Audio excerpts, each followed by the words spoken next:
दोस्तों स्वागत है आपका इनसाइट नॉलेज पर। आज की इस वीडियो में दो बड़ी खबरों के बारे में इस वीडियो में बात करेंगे, जिसमें हमारी पहली खबर यूरोपीय यूनियन, भारत और अमेरिका को लेकर सामने आई है। यूरोपीय यूनियन के प्रतिबंधों के बाद अब अमेरिका की ओर से भारत को बड़ी धमकी दी गई है कि अगर रूस से व्यापार बंद नहीं किया गया तो भारत के ऊपर 100% तक अतिरिक्त टैरिफ लगा दिया जाएगा।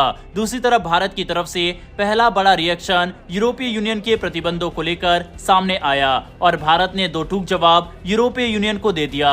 इतना ही नहीं, यूरोपीय यूनियन को बड़ा झटका देने की तैयारी भी भारत ने कर ली है और अपनी पूरी सप्लाई लाइन को डाइवर्ट करने का एक फुल प्लान तैयार किया गया है, जिससे यूरोपीय देशों को बड़ा झटका लगने वाला है। भारत के इस एक्शन के बारे में इस वीडियो में डिटेल में बात करेंगे। इसके अलावा हमारी दूसरी खबर बोइंग के साथ एक मेगा डील को लेकर है, जिसके तहत 200 एयरक्राफ्ट भारत खरीदने की तैयारी कर रहा है। इन दोनों खबरों के बारे में इस वीडियो में डिटेल में बात करेंगे, इसीलिए वीडियो को अंत तक जरूर देखिएगा। तो चलिए शुरू करते हैं इस वीडियो को। ब्रिटेन यात्रा से पहले भारत के विदेश सचिव विक्रम मिस्री ने एक बड़ा बयान दिया है। उन्होंने साफ कहा कि भारत की सबसे बड़ी जरूरत ऊर्जा है, यानी तेल और गैस, और इस मामले में जो भी करना होगा भारत करेगा। ये बयान उस वक्त आया है जब यूरोपीय देश रूस पर और ज्यादा सख्त पाबंदियां लगा रहे हैं। मिस्री ने कहा कि हमारी सरकार की पहली जिम्मेदारी है कि देश के लोगों को सस्ती और भरोसेमंद ऊर्जा मिले। इसके लिए अगर हमें रूस से तेल खरीदना पड़े तो हम खरीदेंगे। उन्होंने ये भी कहा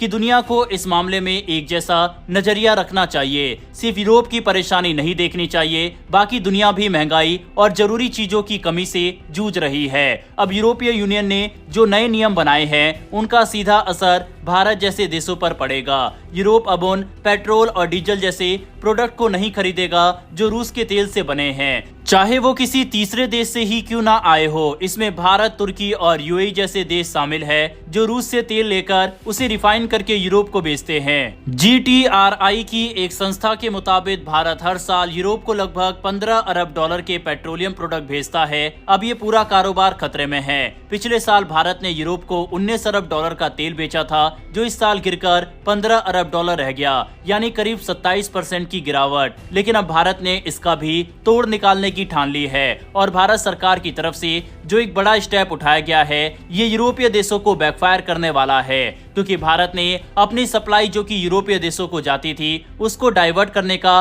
प्लान तैयार कर लिया है। दरअसल यूरोप खुद अब तक भारत से डीजल और दूसरे तेल उत्पाद खरीदता रहा है जो रूस के तेल से बने होते हैं, लेकिन अब जब भारत की एक रिफाइनरी पर पाबंदी लगी है तो भारत ने भी रुख सख्त कर लिया है। नायरा एनर्जी ने यूरोपीय यूनियन को चेतावनी दी है कि अगर ये पाबंदी हटाई नहीं गई तो वो कानूनी कार्रवाई करेगी। कंपनी का कहना है कि यूरोपीय यूनियन ने अंतर्राष्ट्रीय नियमों का उल्लंघन किया है और हम इसे कोर्ट में चुनौती देंगे। इतना नहीं, कंपनी ने यूरोप को तेल भेजने पर भी रोक लगाने की बात कही है। अब जो तेल पहले यूरोप जाता था उसे एशियाई और अफ्रीकी देशों में भेजा जाएगा, ताकि भारत का व्यापार भी प्रभावित ना हो और यूरोप को ये साफ संकेत मिल जाए कि भारत अब दबाव में झुकने वाला नहीं है। सबसे बड़ी बात यह है कि इस पाबंदी के बावजूद नायरा एनर्जी ने भारत में निवेश बढ़ाने का ऐलान कर दिया है। कंपनी ने साफ कहा है कि वो भारत में 7,000 करोड़ रुपए का निवेश करेगी। इससे न सिर्फ रिफाइनरी का विस्तार होगा, बल्कि पेट्रोकेमिकल प्लांट और रिटेल नेटवर्क को भी मजबूत किया जाएगा। इससे ये साफ हो जाएगा कि भारत की कंपनियां अब विदेशी दबाव से नहीं डरती। साफ है कि यूरोपीय यूनियन का ये कदम अब उन पर ही भारी पड़ने वाला है। दूसरी तरफ अमेरिका से भी सख्त बयान आया है। एक अमेरिकी सांसद ने भारत, चीन और ब्राजील को चेतावनी दी है कि अगर वो रूस से तेल खरीदते रहे तो अमेरिका उनकी अर्थव्यवस्था को नुकसान पहुंचाएगा। उन्होंने यहां तक कह दिया कि ये खून का पैसा है और अमेरिका इसके खिलाफ बड़ी कार्रवाई करेगा। लेकिन भारत ने इन धमकियों पर भी कोई झुकाव नहीं दिखाया।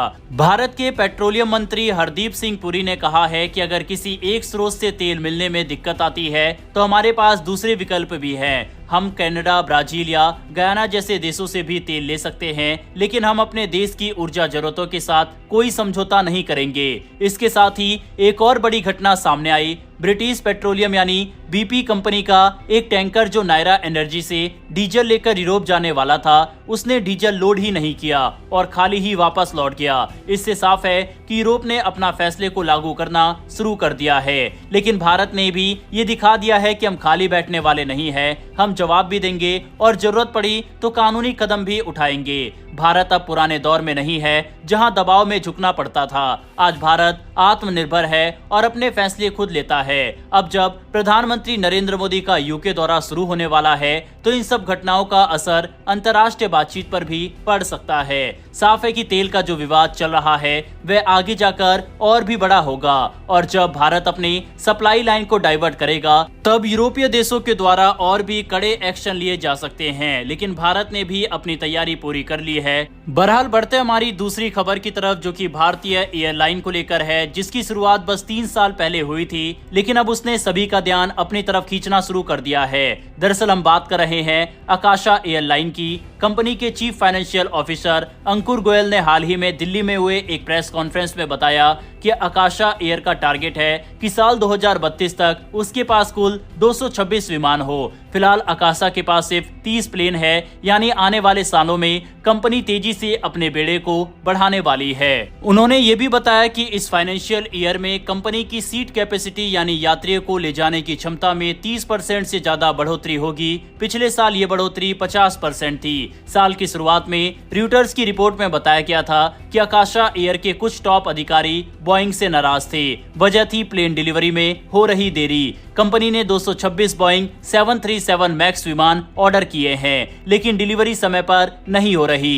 इन देरी की वजह से सैकड़ों पायलट्स खाली बैठे थे, यानी उनके पास उड़ाने के लिए जहाज ही नहीं थे। यह समस्या इसलिए आई क्योंकि बोइंग के 737 मैक्स प्रोग्राम को पिछले साल एक फ्लाइट में कैबिन पैनल उड़ जाने के बाद जांच का सामना करना पड़ा। साथ ही अमेरिका में बोइंग के मजदूरों की 7 हफ्ते की हड़ताल ने भी डिलीवरी टाइमलाइन को बिगाड़ दिया।